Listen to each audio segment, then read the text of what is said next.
আসসালামু আলাইকুম সবাইকে। স্টাডি কার্নিভ্যালের আজকের ক্লাসে তোমাদের সবাইকে স্বাগত জানাচ্ছি। আজকে আমরা রসায়নের গুরুত্বপূর্ণ একটি কনসেপ্ট নিয়ে আলোচনা করব, সেটা হচ্ছে যোজনী ও যোজ্যতা ইলেকট্রন। কিভাবে যোজনী এবং যোজ্যতা ইলেকট্রন বের করতে হয় ইলেকট্রন বিন্যাস থেকে, ওইগুলো আজকে আমরা একটু বের করার চেষ্টা করব এবং এগুলো থেকে কয়েকটা খুঁটিনাটি বিষয় আমরা একটু বের করার চেষ্টা করব। তার আগে আমরা একটু বেসিক বিষয় একটু শিখে রাখতে চাই। সেটা হচ্ছে, আমি তিনটে ইলেকট্রন বিন্যাস তোমাদের জন্য বোর্ডে লিখে রেখেছি। সেটা হচ্ছে সোডিয়ামের জন্য, অ্যালুমিনিয়ামের জন্য এবং জিঙ্কের জন্য। আচ্ছা, দেখা যাচ্ছে সোডিয়ামের সর্বশেষ যে ইলেকট্রনটা সেটা যাচ্ছে কোথায়? 3s, অর্থাৎ এস নামক অরবিটালে। আচ্ছা, অ্যালুমিনিয়ামের সর্বশেষ ইলেকট্রনটা যাচ্ছে পি নামক অরবিটালে। জিঙ্কের সর্বশেষ ইলেকট্রনটা যাচ্ছে ডি নামক অরবিটালে। যদিও বৃহত্তর কক্ষপথ হচ্ছে 4s, কিন্তু যাচ্ছে কোনটাতে সর্বশেষে? সেটা হচ্ছে 3d-তে, অর্থাৎ ডি অরবিটালে। আচ্ছা, তো যেসব মৌলের সর্বশেষ ইলেকট্রনটা এস অরবিটালে যায় ওগুলোকে আমরা বলবো হচ্ছে এস ব্লক মৌল। যদি সর্বশেষ ইলেকট্রনটা পিতে যায় তাহলে আমরা বলবো পি পি ব্লক মৌল। যদি ডিতে যায় তাহলে আমরা বলবো ডি ব্লক মৌল। এই তিনটা যদি আমাদের একটু মাথায় থাকে তাহলে আমরা আসলে খুব ইজিলি টার্মগুলো করে ফেলবো। এস ব্লক সর্বশেষটা ইলেকট্রনটা যাবে এস অরবিটালে, পি ব্লক সর্বশেষ ইলেকট্রনটা যাবে পি অরবিটালে, ডি ব্লক সর্বশেষ ইলেকট্রনটা যাবে ডি অরবিটালে। আচ্ছা, তাহলে তোমরা এখন যতগুলো একটু আছে তোমরা একটু করে ফেলো, করে কোনটা কোন ব্লক মৌল, এস ব্লক মৌল কোনগুলো, পি ব্লক মৌল কোনগুলো, ডি ব্লক মৌল কোনগুলো একটু বের করে রাখো, তাহলে তোমার জন্য একটু ইজি হবে। আচ্ছা, তো আরেকটু কথা আমাদেরকে বলতে হবে। আমরা কিন্তু বলে আসছিলাম যে পি নামক যে অরবিটালটা থাকে সেই পি নামক অরবিটালে 6টা ইলেকট্রন থাকতে পারে, ডি নামক অরবিটালে 10টা ইলেকট্রন থাকতে পারে। কিন্তু আরেকটা কথা আছে কি জানো? একটা অরবিটালে সর্বোচ্চ 2টা ইলেকট্রন থাকতে পারে। একটা অরবিটালে সর্বোচ্চ 2টা ইলেকট্রন থাকতে পারে। এক কথা হচ্ছে, পিতে যদি একটা অরবিটাল হয় তাহলে এখন 6টা থাকবে কেন? আচ্ছা, পি এর আসলে 3টে অরবিটালের সমন্বয়। একটা হচ্ছে পি এক্স, একটা হচ্ছে পি ওয়াই, আর একটা হচ্ছে পি জেড।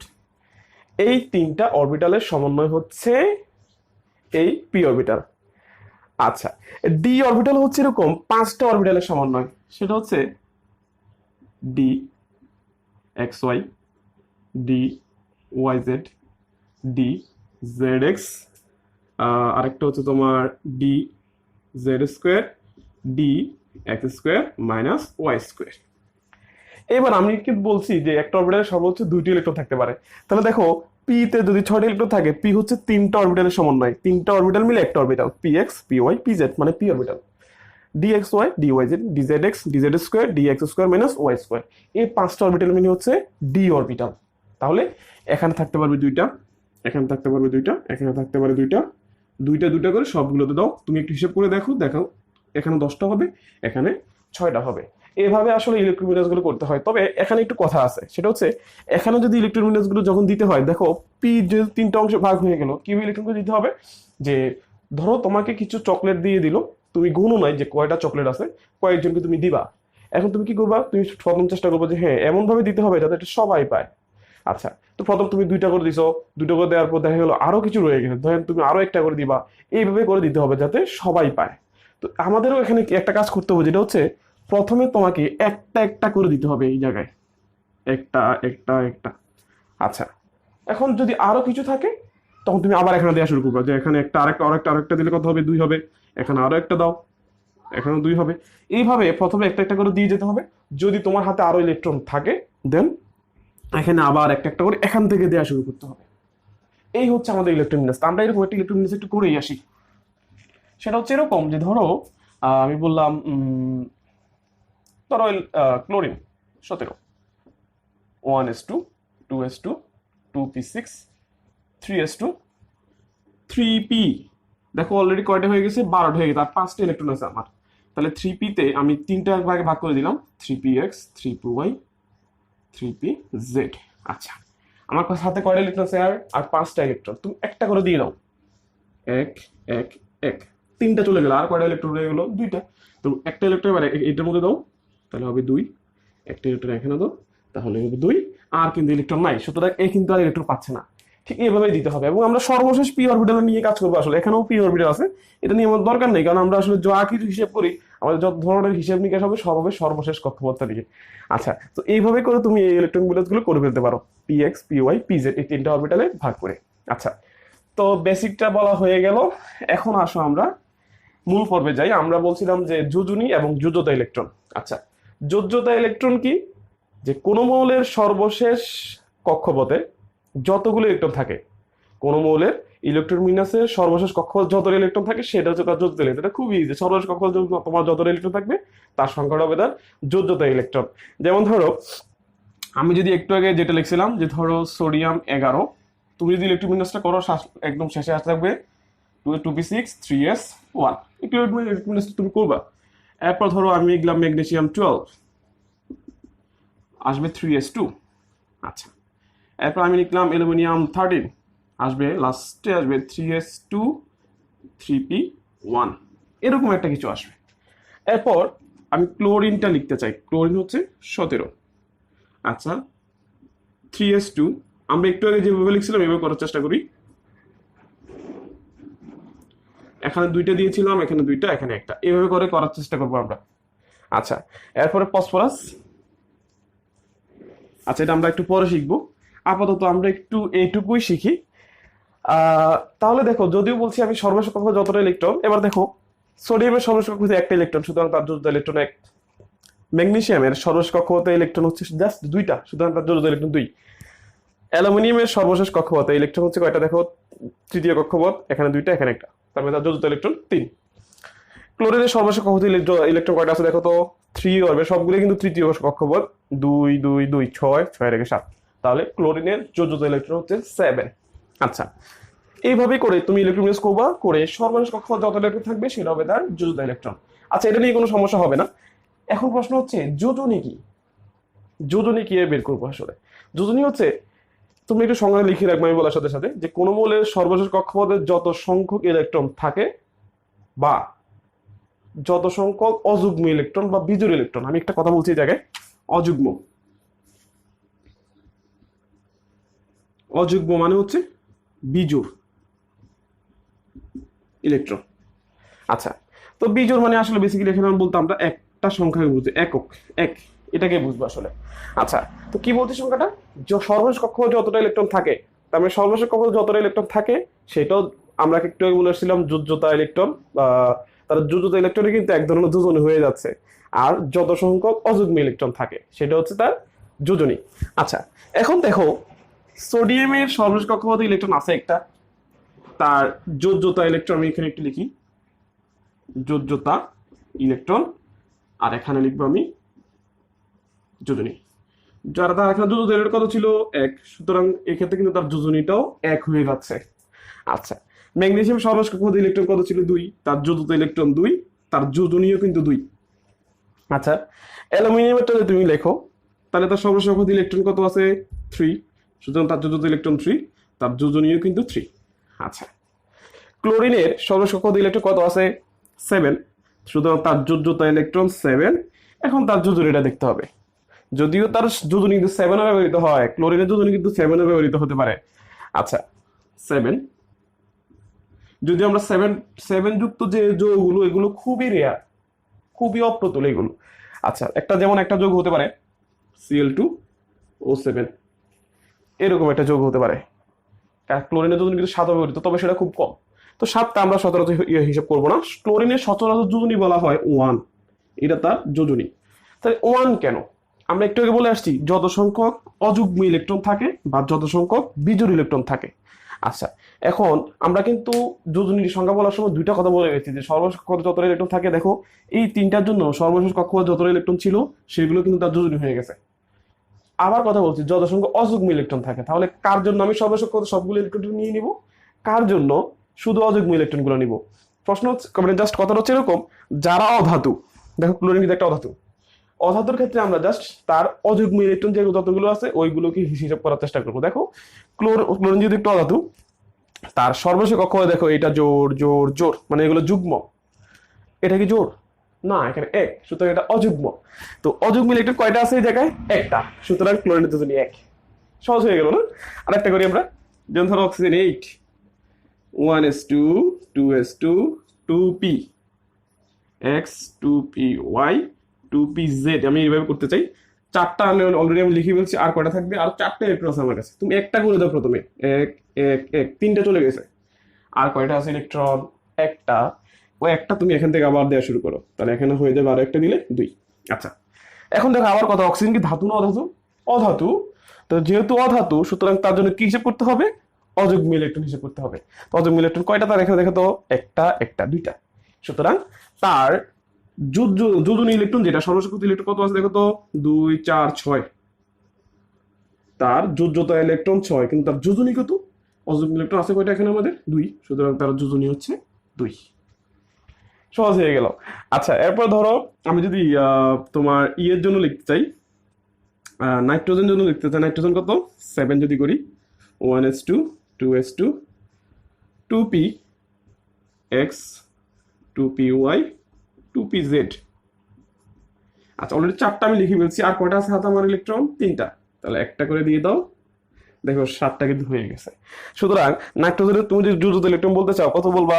এখানে 2, এখানে 3, তাহলে তার যোজ্যতা ইলেকট্রন 5। তার যোজনী কত? নাইট্রোজেন কি ধাতু না অধাতু? অধাতু। তাহলে অধাতুর জন্য কি হিসাব করবো আমরা? অযুগ্ম ইলেকট্রন বা বিজোড় ইলেকট্রন, একটা, দুইটা, তিনটা। 1, 2, 3। সুতরাং তার যোজনী হচ্ছে 3। তো এইভাবে করে আমরা চাইলেই ইলেকট্রন বিন্যাস থেকে কি হবে? যোজ্যতা ইলেকট্রন এবং যোজনী বের করে। ধাতুর জন্য আমরা সর্বশেষ কক্ষপথে যতটা ইলেকট্রন আছে সেটাই হবে তার যোজনী। অধাতুর জন্য যতগুলো অযুগ্ম ইলেকট্রন আছে সেটা হবে তার যোজনী। আচ্ছা, তো আমরা একটু বের করে ফেললাম। এবার আমরা একটু কয়েকটা ব্যতিক্রমী যোজনী কিভাবে বের করতে হয় এটা একটু আমরা দেখে রাখি।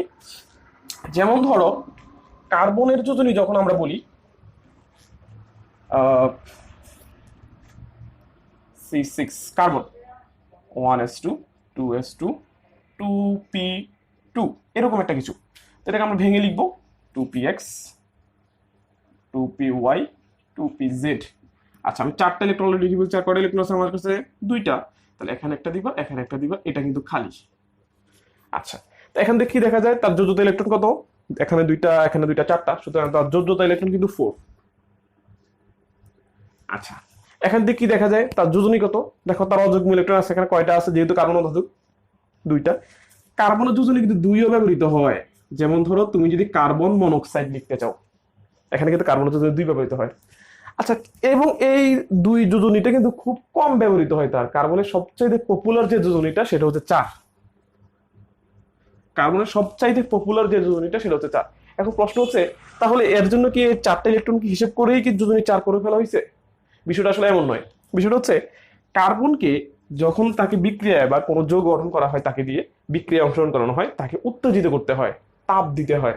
তো তাপ যখন দেয়, যেমন ধরো আমরা যখন বিভিন্ন পড়াশোনা করার জন্য অনেক সিনিয়র, অনেক সুপ্রতিষ্ঠিত ব্যক্তিরা আমাদেরকে মোটিভেশন দেয়, উপদেশ দেওয়ার চেষ্টা করে, কেন?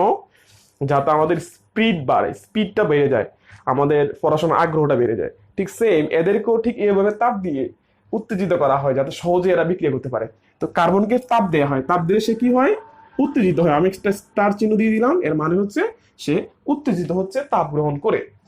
আচ্ছা, উত্তেজিত হলে কি হবে? উত্তেজিত হলে জাস্ট এটাই হয় যে এখানে যারা আছে তারা তাপ গ্রহণ করে ইলেকট্রনগুলো শক্তি শোষণ করতে থাকে। আর শক্তি শোষণ করলে, কারণ আমরা জানি নিম্ন শক্তি স্তরে ইলেকট্রনের শক্তি কম থাকে, উচ্চ শক্তি স্তরে শক্তির পরিমাণ বেশি থাকে। এখন কেউ যদি নিম্ন শক্তি স্তরের কেউ যদি শক্তি শোষণ করে, সে কি আর নিম্ন শক্তি স্তরে থাকবে? সে উচ্চ শক্তি স্তরে চলে যাবে, কারণ তার শক্তি বেড়ে গেছে। এখন এখান থেকে হয় কি, এই যে 2s এর মধ্যে এখানে 2টি ইলেকট্রন থাকে, এখান থেকে একটি ইলেকট্রন জাম্প করে, কারণ সে শক্তি শোষণ করে ফেলছে, জাম্প করে একটা চলে গেছো, তাহলে বলা হবে 2s1, 2px1, 2py1। তো এই যে শক্তি শোষণ করে এখান থেকে একটি ইলেকট্রন জাম্প করে 2pz এর মধ্যে চলে গেছে, কারণ তাকে আমরা উত্তেজিত করে ফেলছি। এই জন্য কার্বনের যোজনী দেখো তো এবার এখানে অযুগ্ম ইলেকট্রন কয়টা? 1, 2, 3, 4। এই জন্যই কার্বনের যোজনীকে 4 বলা হয়, কারণ সেটা হচ্ছে উত্তেজিত অবস্থা, সে সচরাচর উত্তেজিত অবস্থাতে বিক্রিয়া করে বা যৌগ গঠন করে।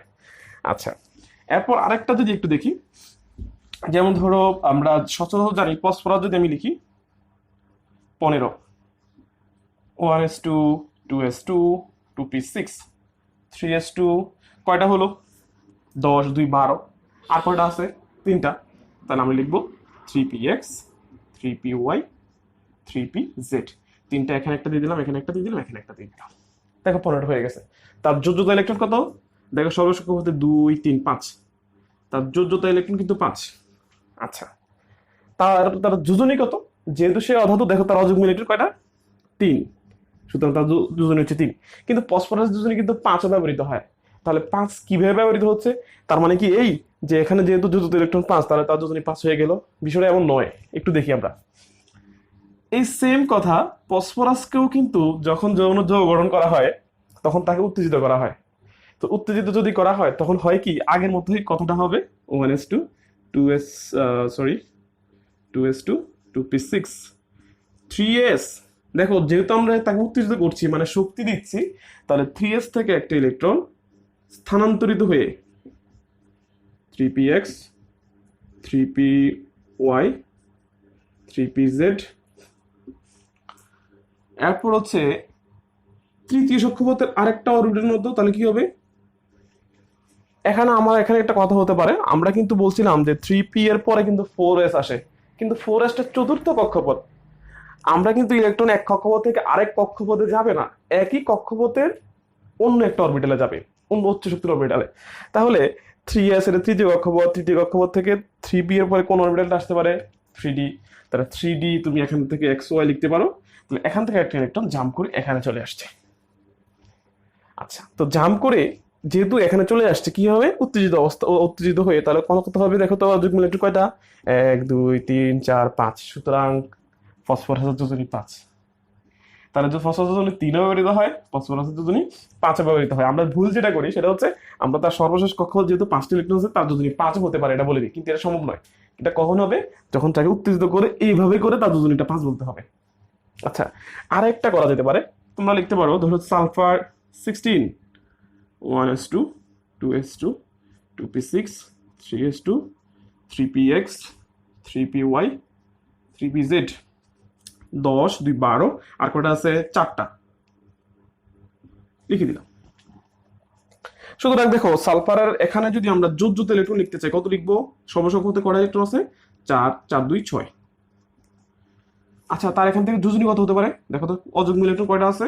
2টা, সুতরাং সালফারের যোজনী হবে 2। কিন্তু সালফারের যোজনী কিন্তু আরো আছে। কত সেটা? সালফারের যোজনী হচ্ছে 2 4 6। 4 এবং 6 হয় কিভাবে? 6টা না হয় বলা যেতে পারে, 6 কি এখানে যেহেতু সর্বশেষ কক্ষপথে 6টা ইলেকট্রন আছে, সুতরাং তার যোজনী কি 6? না, এমনটা নয়। আবার আগের মতো ভুল হবে যদি আমরা করে ফেলি। আমরা এখানে তাকে উত্তেজিত করে ফেলি, করলে হবে কি 1s2 2s2 2p6 3s2 3px 3py 3pz। আচ্ছা, এরপর আসতে পারে কত? 3d xy। দেখো px থেকে এখানে কয়টা ইলেকট্রন ছিল? এখানে 2টা ইলেকট্রন। তো যেহেতু আমরা তাকে উত্তেজিত করছি, তাহলে এখান থেকে একটা ইলেকট্রন জাম্প করে অন্য অরবিটালে চলে যাবে, dx চলে গেল। আচ্ছা, যেহেতু dxy চলে আসছে একটা ইলেকট্রন জাম্প করে উত্তেজিত করার কারণে, তাহলে অযুগ্ম ইলেকট্রন কয়টা হলো? 1 2 3 4, সুতরাং সালফার যোজনী 4 হতে পারে। আচ্ছা, দেখো একে কিন্তু আরো উত্তেজিত করা যেতে পারে। আবারও উত্তেজিত করলে তখন হবে কি, 3s থেকে একটা ইলেকট্রন আবারও জাম্প করবে, তাহলে 3s 1 3px 1 3py 1 3pz 1 3dxy 1 3dyz। তো এই যে এখান থেকে জাম্প করলো, স্থানান্তরিত হলো, সে এখানে চলে আসছে। আচ্ছা, উত্তেজিত হওয়ার কারণে, শক্তি দেওয়ার কারণে, তাহলে এখন তার অযুগ্ম ইলেকট্রন কয়টা হচ্ছে? দেখো তো 1 2 3 4 5 6, সুতরাং সালফার যোজনী 6। তো সালফার যোজনী 2 হতে পারে কেন, 4 হতে পারে কেন, 6 হতে পারে কেন, এটা বলে ফেললাম। ফসফরাস যোজনী 3 হতে পারে, 5 হতে পারে, এটা কিভাবে হয় বলে ফেললাম। কিন্তু আমরা কিন্তু সর্বশেষ কক্ষপথে 5টি ইলেকট্রন আছে, সুতরাং তার যোজনী 5, এইভাবে কিন্তু সরাসরি আমরা বলতে পারবো না। তাকে উত্তেজিত করে তারপরে যোজনী তাকে 5 বলতে হবে। এরপর কার্বন যোজনী 4, আমরা চাইলেই এখানে যেহেতু সর্বশেষ কক্ষপথে ইলেকট্রন 4টা আছে, তার যোজনী 4 হতে পারে, এটা কিন্তু বলতে পারবো না। তাকে উত্তেজিত করে তারপর আমরা তার যোজনী 4 এটা বলতে হবে। তাহলে আশা করি আমরা যোজনী কিভাবে বের করতে হবে, কার যোজনী কত হবে, তার যোজিত ইলেকট্রন কত, এটা বের করতে পারবে ইনশাআল্লাহ। তোমরা একটু করার চেষ্টা করো, একটু বেশি করে প্র্যাকটিস করো, দেখবে তোমাদের জন্য কোনো সমস্যা হবে না ইনশাআল্লাহ।